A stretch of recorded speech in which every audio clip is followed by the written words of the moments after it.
தினமொழி என்ற வகையில் இன்றைய அறிவுரை என்னவென்றால், திட்டமிட்டு செயல்படுங்கள்.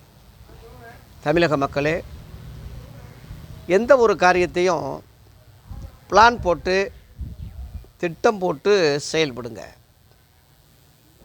ஒரு வீடு கட்டும்போது என்ன செலவாகும் என்று எக்ஸ்ட்ராவே அதுக்கு ரூபாய்களெல்லாம் ரெடி பண்ணிவிட்டு வீடு கட்டுங்க.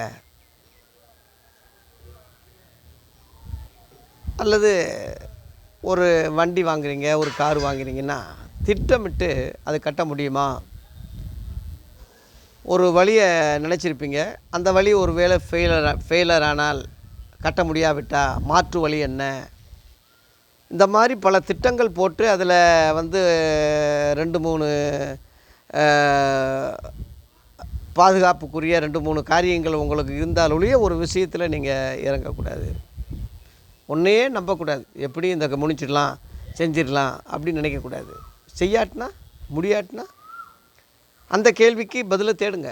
அந்த கேள்விக்கு பதிலை தேடி ஒரு காரியத்தை செயல்படுங்க. ஒரு படிக்கும்போது திட்டமிட்டு படிங்க. என்ன உத்தியோகத்துக்கு நம்ம போகணும், ஏதாவது ஒரு வகையில் திட்டமிட்டு தான் செய்யணும். அதே மாதிரி ஒரு சொற்பொழிவு இருக்குன்னா அதுக்கு ஒரு தலைப்பை கொடுத்து, இந்த தலைப்பில் இந்த சொற்பொழிவை நான் பேசுவேன், அதனால் மக்களுக்கு என்ன நன்மை உண்டாகும், அதை திட்டமிட்டு சொற்பொழிவு செய்வது போல் எந்த விஷயத்தையும் திட்டமிட்டு செய்யுங்க. வீடு கட்டுவதோ, வாகனம் வாங்குவதோ, வண்டி வாங்குவதோ, நிலம் வாங்குவதோ, கல்யாண காரியத்திலையோ திட்டமிடுங்க. நம்ம பொண்ணுக்கேற்ற மாப்பிள்ளையா, மாப்பிள்ளைக்கேற்ற பொண்ணா, நம்ம குடும்பத்துக்கும் அவங்க குடும்பத்துக்கும் ஒத்து வருமா, அவங்க பேக்ரவுண்டு என்ன, பணத்தை பார்க்கக்கூடாது, அழகை பார்க்கக்கூடாது. திட்டமிடுங்க. எந்த விஷயத்தையும் திட்டமிட்டு ஒரு காரியம் செய்தீங்கன்னா அதில் முடிஞ்ச அளவில் தோல்வி வர்றதுக்கு வாய்ப்பு இல்லை. கவர்ச்சியை பார்க்காதீங்க, அழகை பார்க்காதீங்க, தோற்றத்தை பார்க்காதீங்க,